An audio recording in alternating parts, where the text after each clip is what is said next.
welcome to Between Escrows. I am one of your hosts, Amy Scruggs, and this is Roger Savvy, Ambassador of Optimism, and you surely have landed at the right place. This is the show for you if you are interested in growing your relationship building, your sales, your understanding of your business, and how to grow and be stable and enjoy it with the Ambassador of Optimism. I am a branding coach. You are at the right place. We have amazing episodes coming up. You don't want to miss it.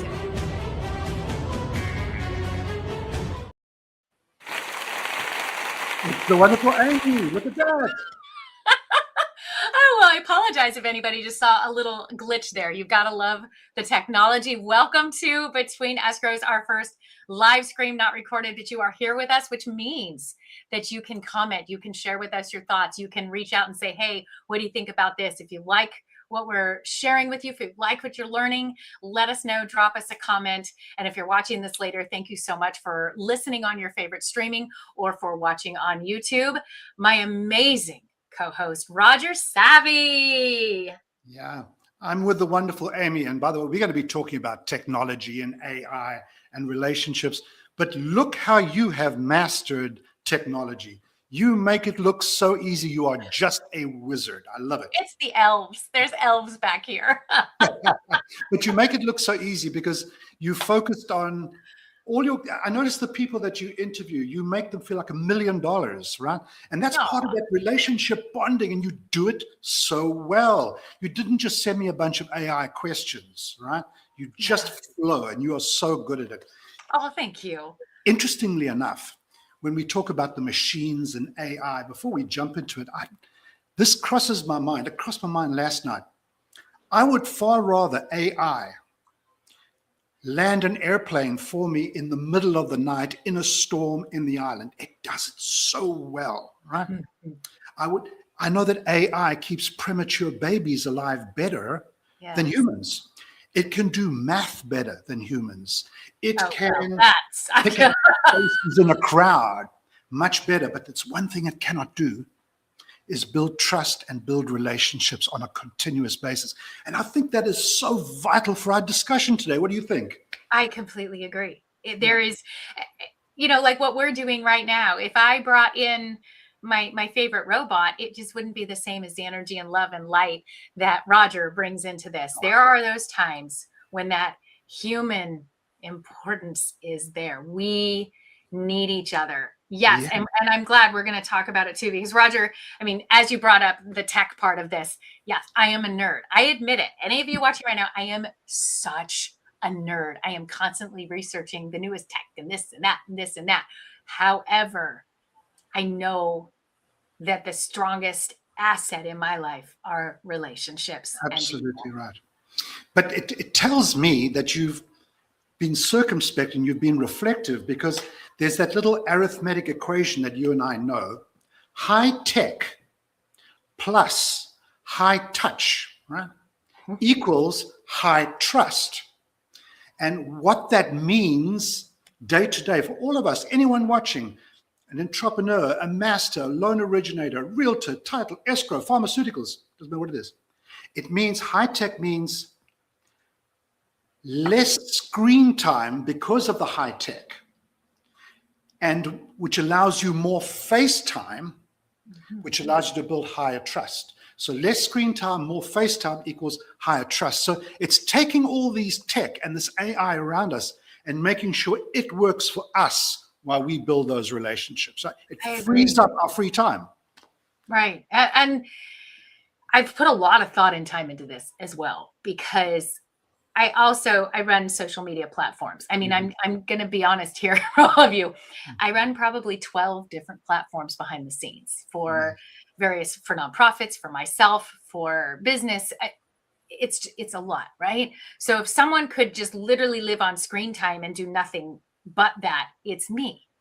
So how do I take these tools so that it can allow me to have more of my human interaction? Yeah. And then also, even with the social media, I'm a dork. So if you follow me on Amy Scruggs Media, any of the social platforms, you're going to get more of a behind the scenes Amy in real time, right? And I love that because then it allows when I have my human connections. I just had this happen recently. It was like, oh my gosh, you have been cracking me up lately. I feel like I'm giving you a little bit insight to my heart, my humanity, and it makes for fun conversation starters, right? Yeah, So that it's absolutely. not robotic. And how do I take this screen time and this digital time, or to just go into somebody's DM and say, hey, I've been thinking about you, or congratulations, I saw you just closed that purchase. How do I use it to still create the human interaction that then it creates a phone call coming in like that? I've reconnected with some beautiful people because of going into DM and saying, hey, we haven't spoken in a while.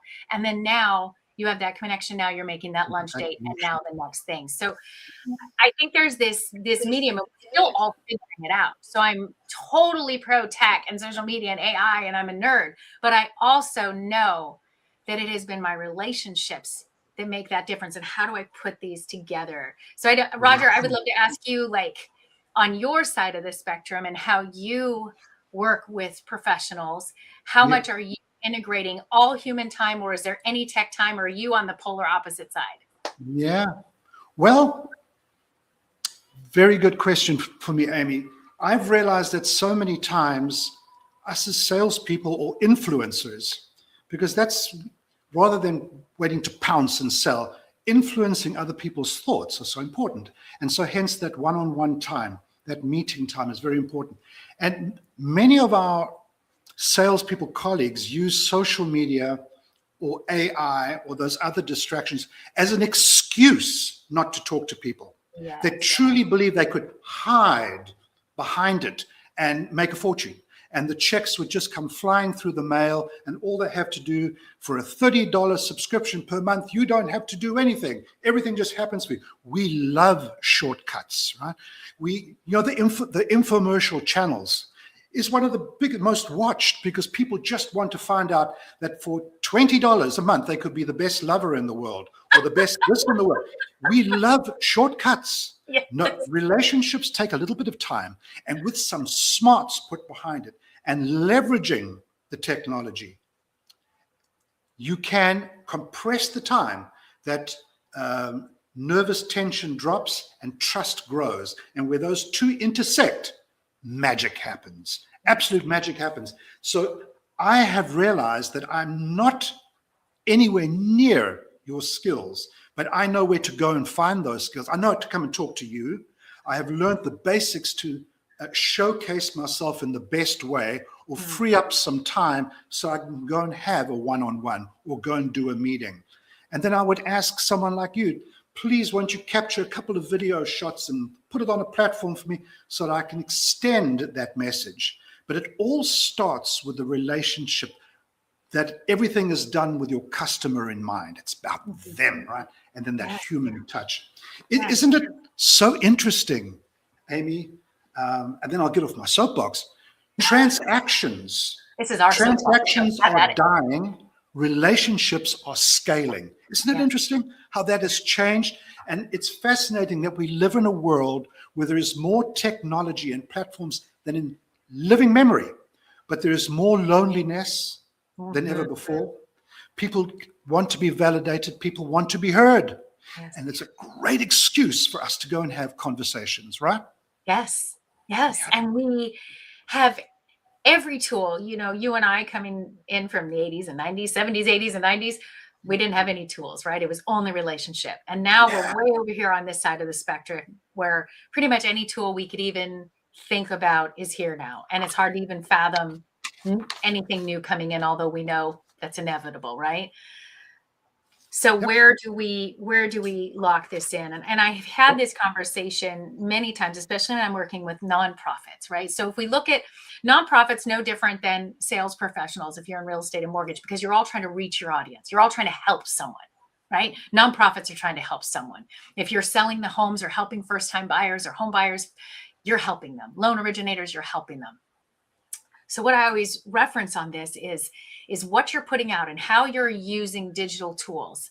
It needs to show who you are, why you do what you do, and who you help. And if you can deliver that message through these digital tools, even if you're using your AI and training it to know what your message is, who you serve, it's going to give you back helpful materials that generate who you serve, right? Mm. So so let's say the nonprofits that I work with, or the outreach that I do, there, I've never seen anyone attend a community meeting from seeing a flyer posted on a social media. Doesn't happen. But what happens when you show a short video or an image that reaches the human connection? If there is human connection, or something empowers you or moves you, then that goes from being just digital to something that's human. Now you want to go and find out more. Now you want to maybe show up to learn more. You want to donate. You want to help. So same thing just when I see just a real estate or lending professional only, let's say, posting just a flyer, it doesn't tell me anything. I don't know anything about you. And Roger, you saw there was a video that we put out yesterday of one of our colleagues where he discussed why he loves helping first time buyers so much. Like, God, this is why, this is what we do. That little 2 minutes of him just saying, this is what I've learned about this business, is what I've learned about these wonderful individuals that I put in homes. If you saw somebody's flyer or you heard that, which professional are you going to choose when it's Yeah, going to be absolutely. that buyer, right? Absolutely. Use And I know who that professional is that you're speaking about. And what I heard in that video that he put out is, I care. I sense he identified who he could help, and that he wasn't just offering help, he was offering solutions, and with the most authentic way. And he clicked that it's no longer about transactions, it's about helping someone else. And it just came across so well. I agree. And Amy, you do help so many people in those nonprofits. And if I am always, well, in fact, I know when I know some of my loan originators and realtors are going to a BNI meeting or a LATIP or a Better Business Bureau, Rotary, Chamber of Commerce, and they have to stand up and introduce themselves. Oh, And for the most part, they stand up and talk about their product. They do this kind of stuff. Hi, my name is Roger. I'm a yes. realtor. And I'll stay here after the meeting in case you've got any questions. It's a really good time to buy and sell. And the interest rates are, well, they are what they are. Oh my God, you're dead No, in the water. You're dead in the done. water. They don't want it, right? I'm gonna give a coaching tip here, because I've shared this on stages when I've done presenting with realtors. And the last thing I want to hear is, hi, I'm a realtor. Great. So is everyone else in the room. Congratulations. Yep. How about, and just an example, after 20 years in education and working at elementary school, I retired, and I decided that now I wanted to help families move into that neighborhood near those school districts. And so I help them with home ownership so they can do the same thing and see their kids go to these great schools. What a difference. What a difference. Really? And How do you do that? alternatively, Well, they I'm could a have real said, estate agent. Yes. yeah. And alternatively, Amy, they could have said, engage, have presence, stand up, show your energy, show respect for the audience that you're in. That's part of the confidence, because people sense your energy before they even meet you, right? You haven't even opened your mouth yet. So you're up and you engage and you say, last week reminded me again of why I love my profession. I put a family in a home, and the mother cried because her son was going to have a bedroom for the first time and go to the school that they've always wanted. That touches your heart. Hi, everybody. My name is Amy, and look what I can do, kind of stuff. It touching. So lead with your authenticity. Why are you doing it? Don't lead with what you do. Lead with why you're doing it. And in a world which appears to be pointless and have no reason for existing, 90% of the species are already extinct. You can find meaning in an otherwise seems a chaotic world. And that is that beacon, that strength that people look for, right? And you just do it naturally. Another example could be somebody who said, I started in engineering. I went to college for engineering. And then one day I was with my family who just got a new home. My parents had just downsized after years of raising kids. And I realized this is so special to see them do this. And I decided I want to be a part of that. So I got my real estate license. And now I help other retirees downsize and find that perfect place for their next years. Like, you can create this story behind who you are and what you do that doesn't, and the loan originators as well. I love numbers. I've always loved crunching numbers, and what a better way than to help families with their budgets and the biggest purchase they're going to make in their lifetime, to help them really make that work and get into a home. That's much better than I'm a loan officer, I'm a loan originator. You're all if you're still doing it, you're doing it for a reason. If you're not doing it, then you're now explaining the other great thing you've moved on to.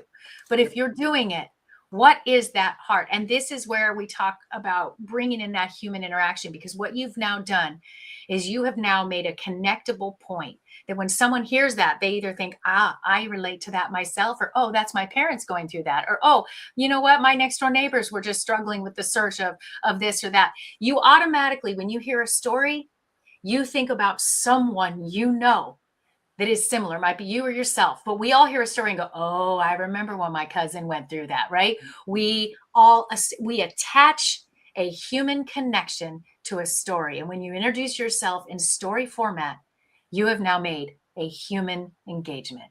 Absolutely right. Absolutely right. And so that is when you move from being a salesperson to someone who influences other people. That's when you become the magnet, not the microphone. People are used to the microphone, right? Touch me, I'm the greatest. I work for the greatest brokerage. I'm in the $5 million a month club. No one cares. Great. What's in it for me? What's in it for me? If you want to be interesting, you have to become interested, right? And zone in on the others. Yep. Such good points. Such good points. And I've also realized, if I may, Amy, that those people that you sense their energy, their confidence, is because they don't just speak like a traditional salesperson where the customer is always right, you have no boundaries, you can contact me 24/7, I'm always here. No. They've got a moat around their business. They've got boundaries.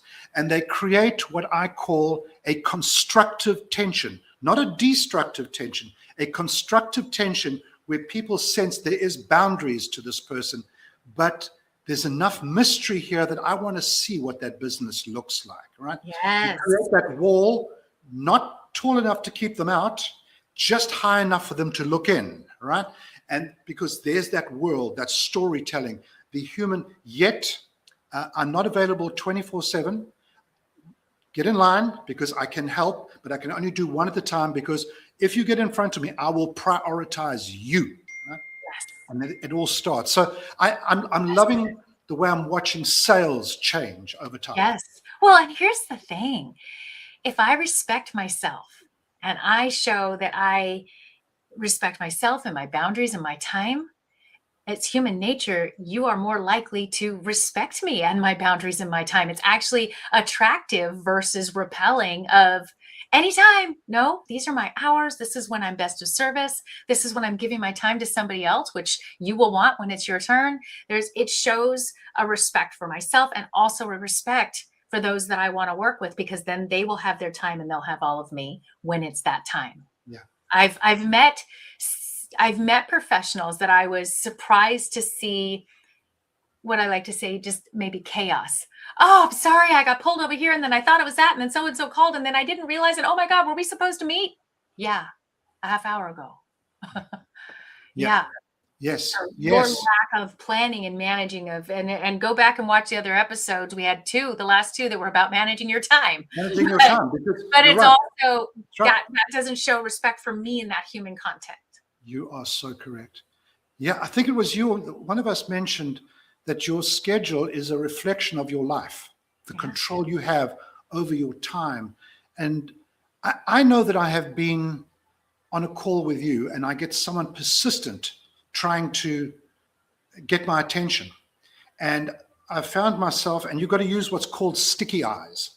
I want you to know that you are more important than the person who's bothering me. So I will stick with my sticky eyes with you for a while to know that I really want to stay with you and say to the other person, I hear you, you are important, but I need to give you full attention and I can't do it at the moment. Would you mind if I finish my conversation? That lets the other person know that you value your time, they're interrupting your time, and I will personalize for you just like I'm doing for the other person, right? So we don't So just pick up important. and throw the mouse at them and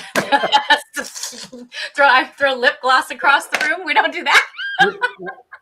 I think I should employ that one. I'll think about that. Or, Amy, you're sitting in your office. They can clearly see you busy, and they walk in and they go, hey, just a quick question. No. Or, have you got 2 minutes for me? And they can see you busy. And I've learned to say, without being rude, look, if it is 2 minutes, fine. And I stand up and I go, look, I've only got 2 minutes. Then they realize, oh, he wants to sit down again. I've only got 2 minutes, right?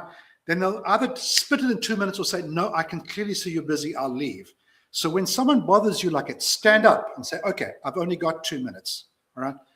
And then they respect, and they don't do it again easily the next time. But each one of us have to create that boundaries. The others don't know it unless they've had the professional training. And do you notice that actually improves your connection and your human interaction with these individuals? Yep. Because a lot of people, especially people pleasers, and I am number one, have really learned I am a people pleaser. So learning these skills of doing that has been, and for a lot of us, it's like, no, what if they're mad at me, right? We get like, but you have mastered it so well. So share how that doesn't hurt the relationships, but actually creates more opportunity for the human connection. Yeah. So there's words that I've trained myself to use over time. Someone continuously bothers me, I've realized, stand up and say, okay, you're very important to me, but I have only the 2 minutes you said it was going to take because I want to come back and focus on you later. Just the mere fact that you've said that they've been heard, that they're important, but that they are interrupting. They are lessons to be taught. They are lessons to be taught. And I've used that and I've succeeded with that very well. On the phone, I'm on the phone and I hear people trying to distract me. I go, I pledged to give this person my attention on the other side. Please, may I come back to you later? You are important as well, but one at a time is all I can do. Some people need a real good dope slap that they are interrupting, yet they are important in your life. It's like, I know I have been in a room where someone says something which is just not acceptable to me. But if you keep quiet, it's a tacit endorsement that you agree, especially if the person is your boss saying that and you feel you need to distance yourself from that comment. It's tough, but it's personal growth. And you see in politicians, they don't have the courage to do that. They'll just go with whatever the leader says, right? But when you are a professional and you're establishing your boundaries, it's very important that you establish this is what's acceptable and this is what's not, or remove yourself from that situation.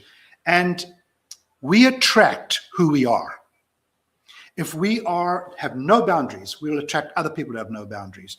But if we show boundaries, we attract a different kind of person, right? And it's difficult to soar with the eagles when you're flapping with the turkeys. Very difficult. Well, and Roger, you've worked with so many teams. You're out in the field all the time working with teams. Have you seen that exhibited in different teams throughout the years that you've met in all of your industries, where you see that team, just everybody had that flock was kind of not trained properly? Like they attracted each other to work together? Like, have you noticed that it's like the entire team was just off? Just off. And it's normally a leadership thing. You normally find, well, realtors are renowned to be late and not tracking and not reading their emails so many times. We love you all. We do so much. Yeah. And loan originators, unless the email says a definite loan closing for you, they're not going to even open it because you know. So we love you too, but we'd love if you open your emails. We'd love it if you opened your emails. But I've noticed that a good team leader or a good principal broker or owner of a branch or a sales director, when the meeting starts at 8 o'clock, they normally give no more than 1 minute latitude, and the door is closed and the meeting starts. All right. And it's normally said, if you are late, we would rather you didn't join because you're interrupting everybody else. While you come in, everyone's eyes look up, everyone waits for you to find a seat. All right. Okay. All that kind of stuff. So exactly right. And often being right on time is late. Yes. Yeah. Early is on time is late. That's right. Exactly right. On time is late. 5 minutes early, set yourself up so that you're not disturbing, get ready, pen out, whatever it is. And that is a culture that is set up by the team leadership. Yes. And as we evolve, you realize meetings and interactions mean, for the most part, one conversation at a time. Play the ball, not the player. In other words, comment on behavior, not character. All right. This is a safe zone. All right. And when you're in this room, it's all about the other person, not just about you. Those ground rules, if one gets them in their career early enough, it enhances the relationships. It enhances the way you connect with people, because we're all in this together and we need each other.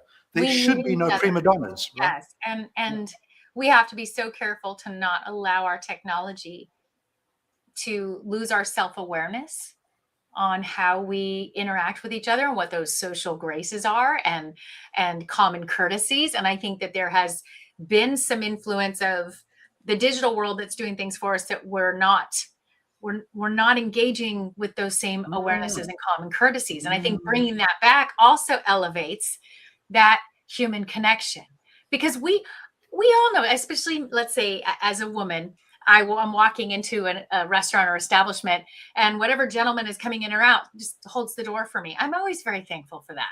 And I'm very equal rights, and I'm a feminist, but I also love if someone holds the door, especially if my hands are full, right?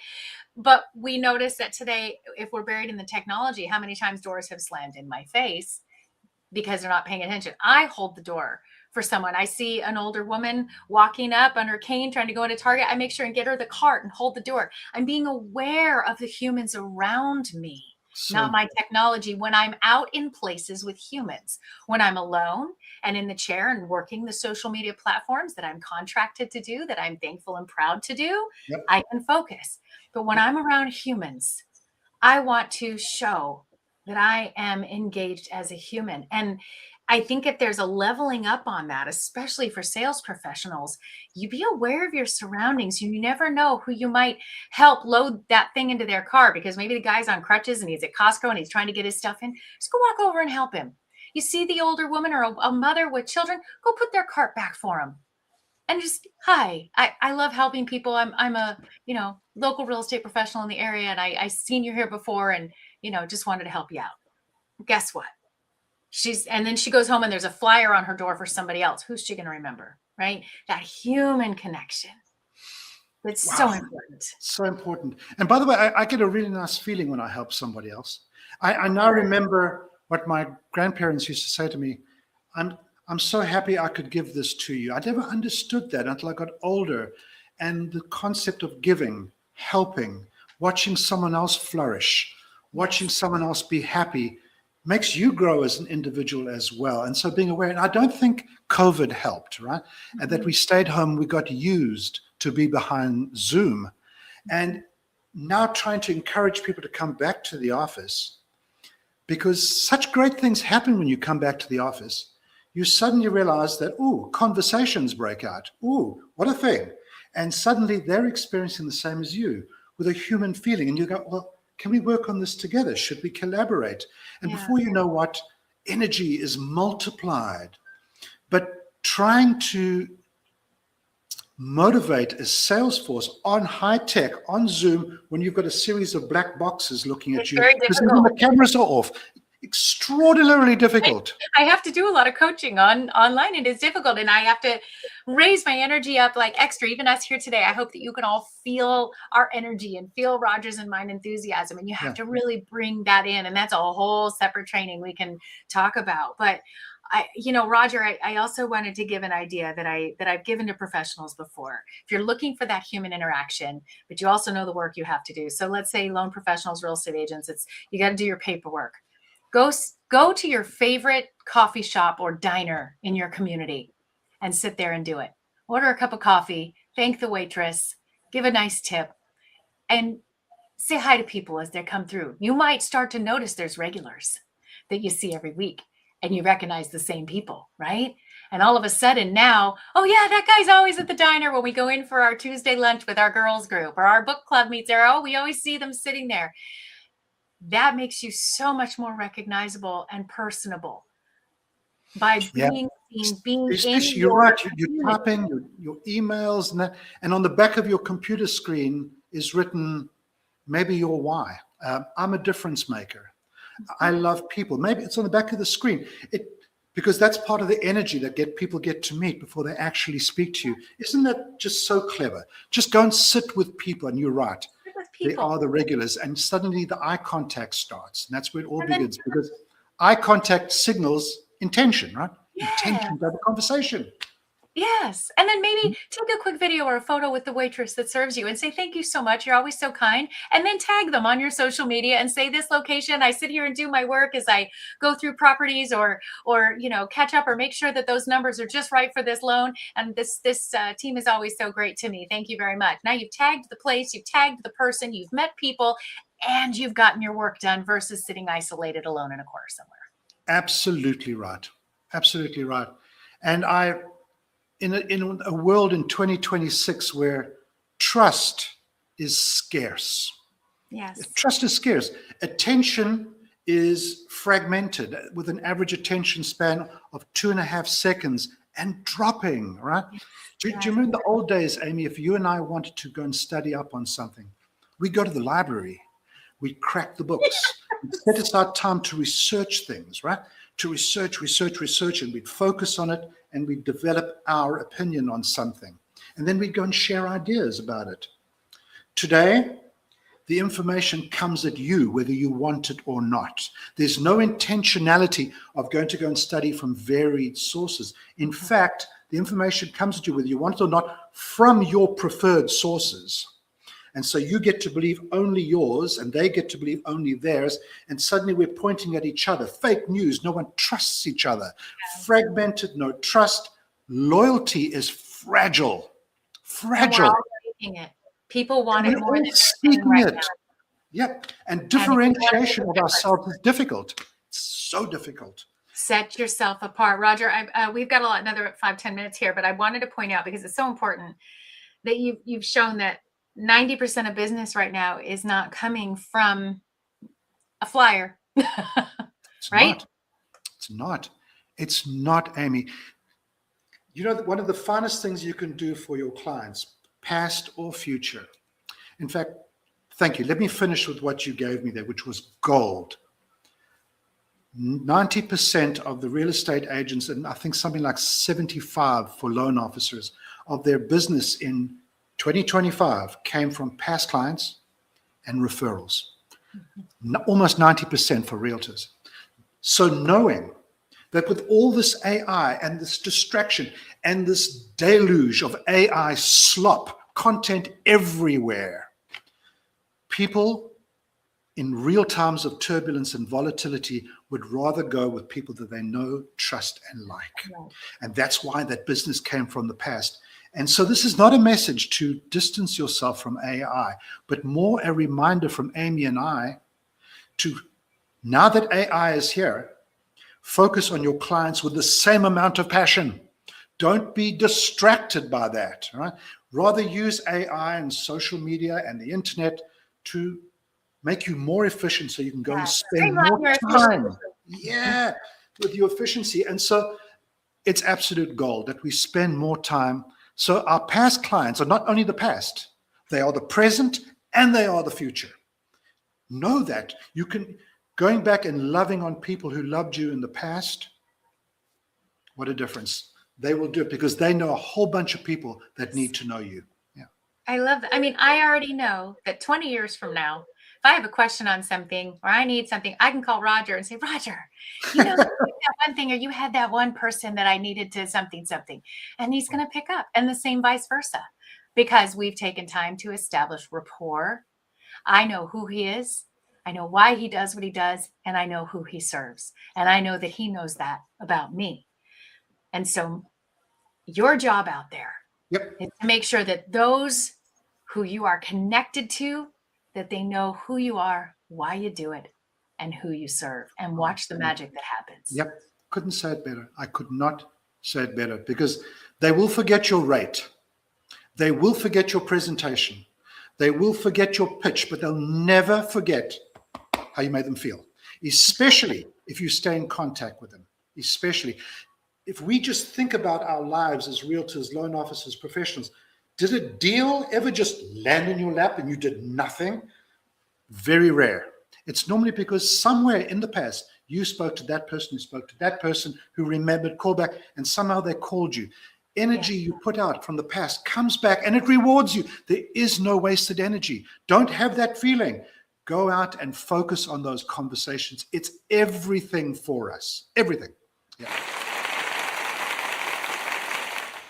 It's for all of us that applaud. And to those that are listening, know that Amy and I are having a conversation with each other. There's no slides. There's no nothing. Oh, exactly the same. Exactly the same. Well, I did send you one slide. I did. Yeah, we have a slide. You want to show the slide? Show the slide. It's just show the slide. It's a good one too. This is a good way to wrap up. I love this. If you see this here, and all kudos to Zuora in San Francisco, they showed the shift from products to relationships. That in the 70s it was all about the products, and then everyone got the products, right? Oh, we better give good service in the 80s, and then suddenly everyone was feature benefit. Then it was, oh, let's focus on the customer. Ooh. So in the 2000s, it was all about the customer. But the customers are not monolithic. Now it's about the individual, personalized relationship. Okay, so shift happens, and the shift you see right there. Thanks for showing that, Amy. I love it. No, that was brilliant. I'm like, oh, we have a slide. And we can put that, we're going to put that slide in the show notes. You'll be able to access that wherever you are enjoying this podcast, whether you are on the YouTube later, whether you're on one of the streaming platforms, you'll be able to see that in the notes, and go ahead and click that link and you can have that slide and share it with your sphere and help that remind you that we're back to relationships. And if there is ever a time in the world that we need to step up our level of relationships with each other, it's now. Absolutely. It's now. Right? Absolutely. It is right now. And don't ever have that feeling of, oh, but they don't want to buy or sell now. I don't know what to say to them. Stop letting that drunk monkey get into your brain. You just call and you say, hey, it's good to hear your voice again. You crossed my mind last night. Yes. And I wasn't going to let another day go past. There, conversation starts. That's it. Be intentional. Make it about that. Yeah. Awesome. This was great stuff. Human interaction. Use your digital to make you more effective and efficient. Use your human connection, your self-awareness, your courtesies, and who you are and who you serve to make a difference, and you will see in your business. And we want you to reach out to us, send us comments, let us know how this is working in your business, and we will see you on the next episode of Between Escrows.